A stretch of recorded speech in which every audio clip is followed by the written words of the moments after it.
நீ கடவுள். நீ நினைச்சிருந்தா என்னோட 100 புத்திரர்களையும் காப்பாற்றி இருக்கலாமே. இந்த கேள்விக்கு கிருஷ்ணர் அளித்த பதில் காந்தாரியின் கண்களை திறந்தது. இன்று உங்களின் கண்களையும் திறக்கப் போகிறது.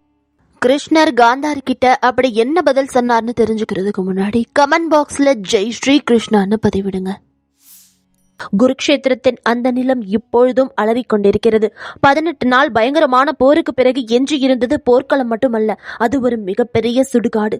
தூரம் வரை பார்த்தால் உடைந்த தேர்கள், சிதறி கிடக்கும் ஆயுதங்கள், தங்கள் வீடுகளில் யாரோ ஒருவரின் மகன், கணவன், தந்தை என்று அன்போடு அழைக்கப்பட்ட லட்சக்கணக்கான போர் வீரர்களின் சடலங்கள். காற்றில் சடல புகையின் மனம். அந்த மனத்தில் கலந்து கிடந்தது தங்கள் புதல்வர்கள் மீண்டும் திரும்புவார்கள் என்று காத்திருந்த தாய்மார்களின் விசும்பல் சத்தம். ஆனால் இனி அவர்கள் ஒருபோதும் திரும்ப போவதில்லை. அஸ்தினாபுரத்தின் அரண்மனையில் அந்த இரவு தீபங்கள் கூட ஏற்றப்படவில்லை. அந்த அரண்மனையே துக்கத்தில் மூழ்கியிருந்தது. திருதராஷ்டிரர் தன் சிம்மாசனத்தில் அமர்ந்திருந்தார். மகாராஜாவாக இருந்தும் இன்றும் அவர் ஒரு உதவியற்ற தந்தை. பிறப்பிலிருந்தே அவருடைய கண்கள் இருண்டிருந்தன. ஆனால் இன்று அவருடைய மனமும் அந்த காட்சியை பார்க்க முடியாமல் தவித்தது. துரியோதனனின் கடைசி நொடி, பீமனின் கதாயுதத்தால் நொறுங்கிய அவனுடைய தொடை, அந்த மாவீரனின் கடைசி அலறல். காந்தாரியின் கண்கள் அன்று அந்த துணியின் கட்டுக்கு வெளியே இருந்தன.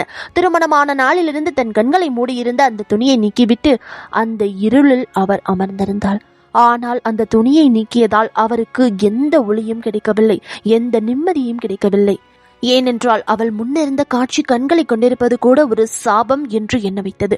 100 புத்திரர்களின் தாய் இன்று ஒரு புதல்வன் கூட உயிரோடு இல்லை. துச்சாதனன், துரியோதனன், விகர்ணன், சித்திரசேனன் என்ற ஒவ்வொரு பெயராக சொல்லும் போது அவளுடைய உதடுகள் நடுங்குது. ஒவ்வொரு பெயருடனும் அவளுடைய உள்ளத்தில் ஏதோ ஒன்று உடைந்து கொண்டிருந்தது.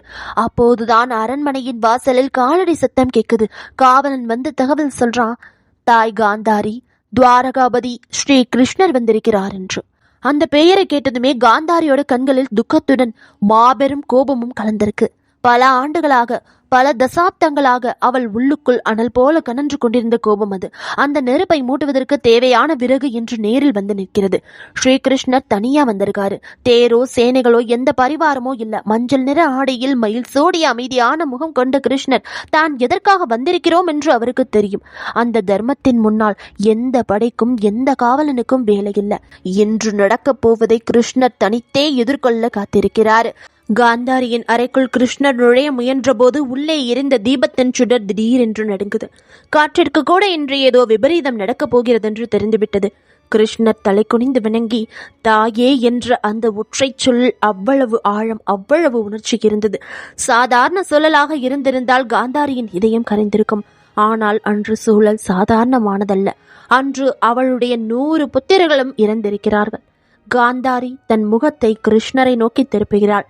கண்களில் கண்ணீர் இருந்தாலும் அந்த கண்ணீருக்கு பின்பு சொல்ல முடியாத அளவிற்கு மாபெரும் வலி இருந்தது. இன்று நான் உன்னிடம் ஒரு மாபெரும் கேள்வியை முன்வைப்பேன். நீ எனக்கு எந்த நீதியையும் சொல்லக்கூடாது, எந்த ஞானத்தையும் போதிக்க கூடாது, உண்மையை மட்டும் சொல்லென்றாள். கிருஷ்ணர் அவள் முன்பு அமைதியாக அமர்ந்து, கேளுங்கள் தாயே என கூற, கிருஷ்ணா, நீ நினைத்திருந்தால் இந்த போரை தடுத்திருக்கலாமே. நீ யோகேஸ்வரன், சர்வ வல்லமை படைத்தவன். உன் ஒரு சொல்லில் இந்த பிரபஞ்சமே ஸ்தம்பித்து விடும். பின்பு ஏன் நீ இதை செய்யவில்லை? ஏன் என் 100 புத்திரர்களும் இறந்தார்கள்? இதற்கு யார் பொறுப்பு? நீ இல்லையா? இதற்கு யார் பொறுப்பு? நீ இல்லையா? அருகில் ஒரு மாபெரும் நிசப்தம் நிலவுது. நம்முடைய மாபெரும் புராணமான மகாபாரதத்தில் சொல்லப்பட்ட காந்தாரிக்கும் ஸ்ரீகிருஷ்ணருக்கும் இடையிலான இந்த உரையாடலை இடையில் விட்டால் அது முழுமையற்ற ஞானத்தை தருவதோடு மட்டுமல்லாமல் மனதில் சந்தேகத்தையும் குழப்பத்தையும் ஏற்படுத்தும். இது வெறும் கதை மட்டுமல்ல. கர்மம், தர்மம், நியதி, உண்மையின் கண்ணாடி. இது ஒவ்வொரு யுகத்திற்கும் பொருந்தும். மனிதனின் அறிவை திசை திருப்பி தவறான முடிவுகளை எடுக்க வைக்கும். அதனால்தான் இந்த தெய்வீக உரையாடலை இறுதி வரை கேட்கும்படி பணிவன்புடன் கேட்டுக்கொள்கிறோம். கிருஷ்ணர் கூற போற அந்த பதில் காந்தாரியோட கேள்விக்கு மட்டுமல்ல, பல ஆண்டுகளா நீங்க தேடிக்கிட்டு இருக்கக்கூடிய உங்க வாழ்க்கையோட எல்லா கேள்விகளுக்கும் விடையாக இருக்கும். இந்த உரையாடல்ல வரக்கூடிய ஒரு வரி, ஒரு உண்மை உங்கள் வாழ்க்கைக்கு ஒரு புதிய பாதையை காட்டும். நீங்க உண்மையிலேயே தர்மத்தின் பாதையில நடக்கிறவங்களா இருந்தா இந்த ஞானத்தை உங்களுக்குள்ளேயே வச்சுக்காம இதை அதிகப்படியான மக்களுக்கு கொண்டு போய் சேர்க்க இப்பவே இந்த வீடியோவை லைக் பண்ணிட்டு உங்க நண்பர்கள் மற்றும் குடும்பத்தினர்களுடன் ஷேர் பண்ணுங்க. நம்ம சேனலையும் சப்ஸ்கிரைப் பண்ணிக்கோங்க. காந்தாரியின் சுவாசம் மணலாக மாறியது. அவள் ஒரு விளக்கத்திற்கோ ஒரு பொய்யான காரணத்திற்கோ காத்திருக்கவில்லை. தங்களுக்கு நிம்மதியை தரும் அல்லது கோபத்தை மேலும் தூண்டும் அந்த ஒரே ஒரு உண்மையை எதிர்பார்த்து காத்திருக்கா. கிருஷ்ணர் கண்களை திறக்கிறாரு. கண்களில் எந்த பயமும் இல்லை, படபடப்பும் இல்லை. ஆனால் அதில் வேறொன்று இருந்தது, ஆழமான எல்லையற்ற கருணை. அந்த கருணைக்கு அடியில் ஒரு பெரும் வழி மறைந்திருந்தது. கிருஷ்ணரின் அப்படிப்பட்ட கண்களை காந்தாரி இதுக்கு முன்னாடி பார்த்ததில்ல, பார்க்கவும் விரும்பல. தாயே, நீங்கள் சொல்வது சரிதான். நான் நினைத்திருந்தால் இந்த போரை தடுத்து நிறுத்தி இருக்க முடியும்னு கிருஷ்ணர் கூற காந்தாரி திடுக்கிட்டு போறாங்க. கிருஷ்ணர் கிட்ட இருந்து இப்படிப்பட்ட ஒரு பதில அவங்க எதிர்பார்க்கவே இல்லை. கிருஷ்ணர் ஏதாவது ஒரு தர்க்கம் பேசுவாரு, ஆலோசனை சொல்லுவாரு, சாக்கு போக்கு சொல்வாருன்னு தான் காந்தாரி நினைச்சிருந்தாங்க. ஆனா அவரோட இந்த ஒப்புதல் அவங்களுக்கு மேலும் கோபத்தை தான் கொடுத்துச்சு. தாயே, ஓராண்டுக்கு முன்பே நான் ஹஸ்தினாபுரத்திற்கு வந்தேன். தூதுவனாக வந்து துரியோதனனிடம் வெறும் 5 கிராமங்களைத்தான் கேட்டேன். பாண்டவர்களுக்கு அவர்களின் உரிமை தேவையில்லை, அவர்கள் வாழ்வதற்கு ஒரு சிறிய இடம் போதும் என்று நினைத்தார்கள். ஆனால் துரியோதனன் என்ன கோரினான் தெரியுமா? ஊசி முனை அளவு நிலம் கூட தரமாட்டேன் என்று சொன்னான். அன்று நான் உலக போருக்கான விதையை விதைக்கவில்லை. அந்த விதை எப்பொழுதோ விதைக்கப்பட்டு விட்டது. அரக்கு மாளிகையில் பாண்டவர்களை எரிக்க முயன்ற போது, திரௌபதியின் ஆடை இழுக்கப்பட்ட போது, தர்மராஜன் யுதிஷ்டனை சூதாட்டத்தில் சதி செய்து தோற்கடிக்கப்பட்ட போதே விதைக்கப்பட்டு விட்டது. காந்தாரியின் உதடுகள் நடுங்கி போகுது.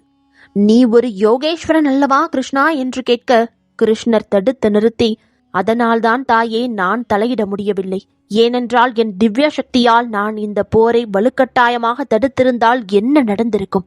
துரியோதனன் இழைத்த அநீதிக்கு பதில் கிடைக்காமல் போயிருக்கும். திரௌபதியின் வலிக்கு நீதி கிடைத்திருக்காது. அப்போது உலகில் என்ன செய்தி பரவும்? நீங்க வலிமையானவரா இருக்கீங்க, கடவுள் உங்க பக்கம் இருக்காரு. நீங்க யாருக்கு வேணும்னாலும் என்ன அநீதி வேணும்னாலும் நினைக்கலாம். கடவுள் அதை தடுத்து நிறுத்துவார்னு இந்த உலகமே நம்பும். ஆனா அன்னைக்கு நான் போற தடுத்து இருந்தேன்னா உண்மையாவே தர்மத்தை அழித்திருப்பேன். இதை கேட்டு காந்தாரி அமைதியாகிறாங்க. ஆனா அவங்களோட மனசுக்குள்ள எண்ணங்களில் சொல் உருவாகுது. அவங்களோட வழி அப்படியே தான் இருக்கு. அவங்க கேட்ட கேள்விக்கு இன்னும் முழுமையான பதில் கிடைக்கல. கிருஷ்ணா, என் துரியோதனனிடமும் நிறைய நற்குணங்கள் இருந்தனவே. அவன் தான வீரன், நண்பர்களுக்காக உயிரையே கொடுப்பவன், போர்க்களத்தை விட்டு ஒருபோதும் ஓடாதவன். அவன் செய்த அந்த நல்ல காரியங்களுக்கு எந்த மதிப்பும் இல்லையான்னு கேட்க, தாயே, துரியோதனனின் குணங்களை நான் ஒருபோதும் குறைத்து மதிப்பிடவில்லை. அவன் சிறந்த வீரன், சிறந்த நண்பன், தாராளமான வள்ளல். ஆனால் தாயே, ஒருவனின் நற்குணங்கள் அவனது அதர்மத்தை தர்மமாக மாற்றிவிடாது. ஒருவன் பகலில் 100 ஏழைகளுக்கு உணவு கொடுத்துவிட்டு இரவில் ஒரு நிரபராதியை கொடுமைப்படுத்தினால் அவன் பகல் காலத்து தானம் இரவின் அநீதியை மறைத்து விடாது. தாயே, திரௌபதியின் ஆடை உரியப்படும் போது அந்த அவையில் பீஷ்ம பிதாமகர் இருந்தார், துரோணாச்சாரியார், கிருபாச்சாரியார், விதுரர் என அனைவரும் இருந்தனர். ஆனால் அவர்கள் அனைவரும் தர்மத்தின் காவலர்கள் தானே. அவர்களில் யாரும் எழுந்து நின்று இதை தடுக்கவில்லையே. அன்று நீங்கள் கூட இருந்தீர்கள், கண்களைத்தான் கட்டியிருந்தீர்கள், ஆனால் காதுகள் திறந்திருந்ததே. திரௌபதியின் அலறல் உங்கள் காதுகளை எட்டியிருக்க வேண்டுமே. அன்று ஏன் உங்கள் மகன் துரியோதனனிடம் சொல்லவில்லை? நிறுத்து, இது அதர்மம் என்று. கிருஷ்ணர் கேட்ட இந்த கேள்வி ஒரு அம்பு போல காந்தாரியின் இதயத்துல பாயுது. அவங்க மூச்சு திணறி போய் நிக்கிறாங்க. இது அவங்க கொஞ்சம் கூட எதிர்பார்க்கல. இந்த முறை அவங்க அமைதியா இருக்கல.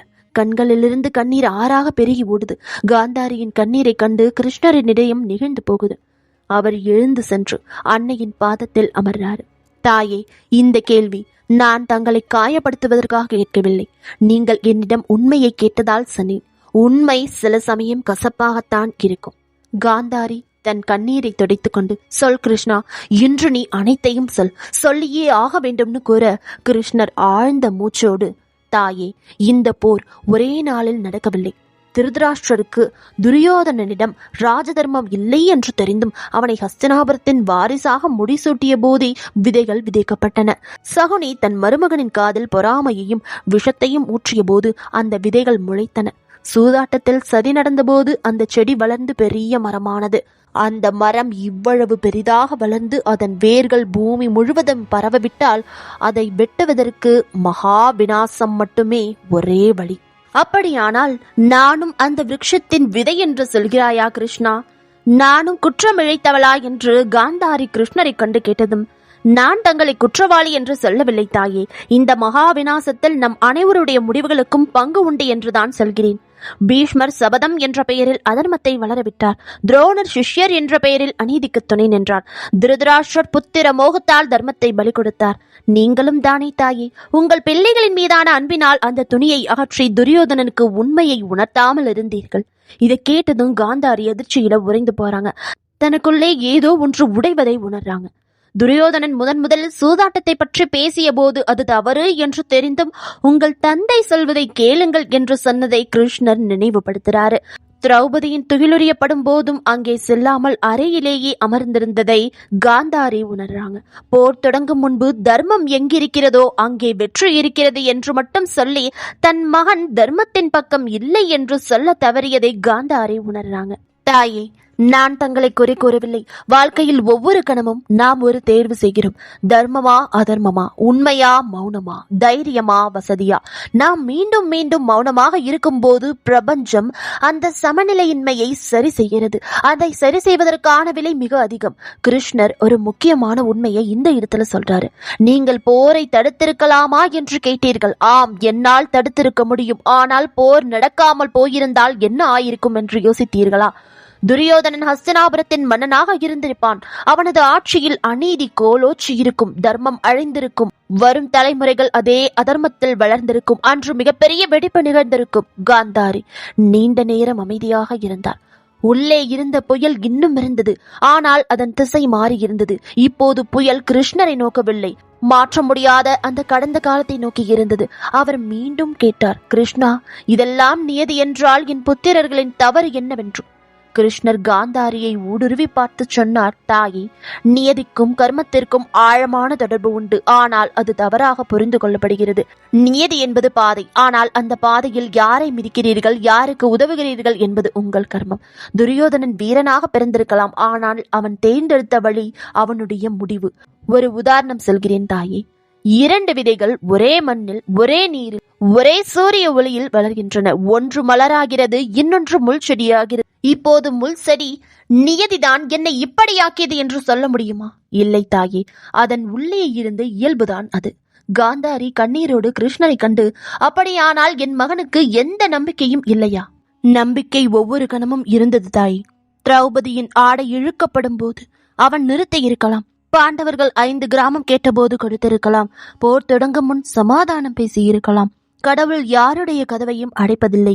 மனிதன்தான் தன் அகங்காரத்தால் கதவை அடைத்துக் கொள்கிறான். தாயே, தாங்கள் உங்கள் கண்களை துணியால் கட்டியது மிகப்பெரிய தியாகம். ஆனால் அதே நேரத்தில் ஒரு தாயின் கடமையையும் திறந்து விட்டீர்கள். உங்கள் பிள்ளைக்கு எது சரி எது தவறு என்று உணர்த்துவதான் தாயின் கடமை. காந்தாரி இப்போது விம்மி விம்மி அழத் தொடங்குறாங்க. இந்த கண்ணீருக்கு பின்னால் ஒரு மாபெரும் அமைதி இருந்தது. கிருஷ்ணர் காந்தாரியின் கைகளை இறுக பிடித்து, தாயே, நடந்ததை மாற்ற முடியாது. ஆனால் தாங்கள் இன்னும் உயிரோடுதான் இருக்கிறீர்கள். உங்களுக்குள் இருக்கும் அந்த தவத்தையும் சக்தியையும் சோகத்தில் செலவிடாதீர்கள். வரும் தலைமுறைகளுக்கு எடுத்துச் சொல்லுங்கள். அநீதி வளரும் போது அன்பின் பெயரால் அதை வளரவிடாதீர்கள் என்று.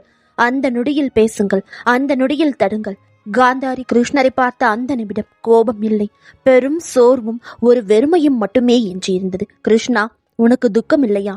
உனக்கும் சொந்தங்கள் இறந்தார்களே. கிருஷ்ணர் ஒரு புன்னகையை உதிர்த்து, அது வழியை கடந்து வந்த ஒருவனின் புன்னகை. துக்கம் எனக்கும் உண்டு தாயே. அபிமன்யு சக்கர வியூகத்தில் சிக்கிய போது கர்ணன் தன் கவசத்தை கொடுத்த போது நானும் அழுதேன். ஆனால் துக்கத்தை உணர்வதற்கும் அதில் மூழ்கி போவதற்கும் வித்தியாசம் உண்டு. நான் மூழ்கி போகவில்லை. அப்படி போயிருந்தால் அர்ஜுனனுக்கு கீதையை யார் சொல்லியிருப்பார்கள்? வாழ்க்கையில் இழப்புகள் வரும், பிரியமானவர்கள் பிரிவார்கள். ஆனால் ஒவ்வொரு விநாசத்தின் கருப்பையிலிருந்து ஒரு புதிய சுஷ்டி பிறக்கும். குருக்ஷேத்திரம் என்பது அழிவல்ல, அது ஒரு பழைய சிதைந்த அமைப்பின் முடிவு, புதிய யுகத்தின் ஆரம்பம். அறையில் நீண்ட மௌனம். ஜன்னல் வழியாக அதிகாலையின் முதல் கதிர் காந்தாரியின் முகத்தில் பட்டது. அவரது கண்ணீர் காய்ந்திருந்தது. காந்தாரி கிருஷ்ணரை கண்டு, கிருஷ்ணா, உன் மீது இருந்த கோபம் போய்விட்டது. ஆனால் இந்த வெறுமை? தாயே, வெறுமை கெட்டதல்ல. தவறான விஷயங்கள் மனதை விட்டு செல்லும் போதுதான் வெறுமை வரும். அந்த இடத்தில் உண்மையான ஒன்று வந்து சேரும். அந்த வெறுமையை அப்படியே விட்டுவிடுங்கள். கிருஷ்ணர் கிளம்பும் போது காந்தாரியை கண்டு, தாயே, 100 ஆண்டுகளுக்கு பிறகு இந்த கதையை கேட்கும் மக்கள் இது வெறும் போர்க்கதை என்று மட்டும் நினைக்க மாட்டார்கள். இது தங்கள் வாழ்வின் கதை என்று உணர்வார்கள். அநீதியை கண்டு மௌனமாக இருக்காதீர்கள். அன்பு என்பது குருட்டுத்தனமல்ல என்பதை அவர்கள் புரிந்து கொண்டால் என் வருகை அர்த்தமுள்ளதாகிறது. கிருஷ்ணர் ஹஸ்தினாபுரத்தை விட்டு நீங்குறாரு. காந்தாரி கையில இருந்த அந்த துணியை பாக்குறாங்க. பல ஆண்டுகள் அவள் கண்கள் கட்டப்பட்டிருந்த அதே துணியை மெதுவாக கீழே போடுறாங்க. தர்மத்தை மௌனத்தால் வெல்ல முடியாது. அன்பு செய்யுங்கள், ஆனால் உண்மையை மறைக்காதீர்கள். வாழ்க்கை உங்களுக்கு கடினமான கேள்வியை கேட்கும் போது அதிலிருந்து விலகி ஓடாதீர்கள், அதற்கு பதில் சொல்லுங்கள். கடினமான கேள்வியின் விடையில் தான் உங்கள் மிகப்பெரிய பாடமே மறைந்திருக்கிறது. இதுதான் காந்தாரிக்கும் கிருஷ்ணருக்கும் இடையிலான உரையாடல். ஒரு தாயின் வழி, ஒரு கடவுளின் உண்மை. கிருஷ்ணர் காட்டிய அந்த கண்ணாடி இன்றும் நம் கண்முன்னே இருக்கிறது. நாமும் பல நேரங்களில் காந்தாரியை போல மௌனமாக இருந்து விடுகிறோம். திருதராஷ்டிரரை போல புத்திர மோகத்தில் தர்மத்தை மறைக்கிறோம். ஆனால் கிருஷ்ணரின் செய்தி என்னவென்றால், ஒவ்வொரு கணமும் ஒரு புதிய தேர்வு. அந்த தேர்வு உங்களுடையது. காந்தாரிக்கும் கிருஷ்ணருக்கும் இடையிலான இந்த புனிதமான உரையாடல் கதை உங்களுக்கு ஒரு தெளிவு கொடுத்திருக்கு. எது சரி எது தவறுன்னு தேர்ந்தெடுக்கிற ஒரு பக்குவத்தை உங்களுக்கு கொடுத்திருந்துச்சு அப்படின்னா மறக்காம இந்த வீடியோக்கு லைக் பண்ணிட்டு உங்க நண்பர்களுடனும் குடும்பத்தினர்களுடனும் இந்த வீடியோவை ஷேர் பண்ணுங்க. இது போன்ற அறிவுபூர்வமான உணர்வுபூர்வமான ஆன்மீக கதைகளை தொடர்ந்து கேட்க இப்பவே நம்ம யூடியூப் சேனலை சப்ஸ்கிரைப் பண்ணிக்கோங்க. பக்கத்துல இருக்கக்கூடிய பெல் ஐகானையும் கிளிக் பண்ணிக்கோங்க. உங்களுடைய அன்பும் ஆதரவும் தான் எங்களுடைய மிகப்பெரிய பலமே. இந்த வீடியோ உங்களுக்கு பிடிச்சிருந்தா ஒரு லைக் பண்ணுங்க. உங்களோட கருத்துக்களை கமெண்ட் பாக்ஸ்ல பதிவிடுங்க. இந்த வீடியோவில் எந்த பகுதி உங்களை அதிகமா பாதிச்சுது அப்படின்னு சொல்லுங்க. மீண்டும் ஒரு தெய்வீக கதையோடு உங்களை சந்திக்கிறோம். நன்றி, வணக்கம்.